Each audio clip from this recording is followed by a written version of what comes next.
ಬಂತು ನಮ್ಮ ಪೈಪ ಹೋವಿ ಅದು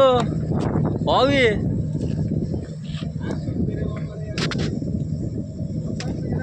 ನಮ್ಮ ಪೈಪ್ ಸುಟ್ಟೋತಿ ಅದು ಮತ್ತೆ ಹೆಚ್ಚು ಇದ ನಿಂತ್ರೆ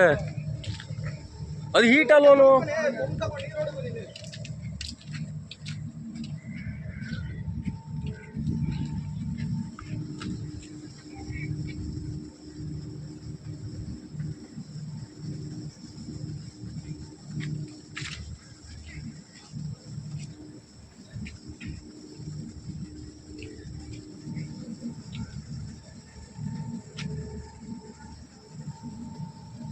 ಸಾಯ್ಲಿ ಮರ ನಮ್ಮ ಪೈಪ್ ನೋಡು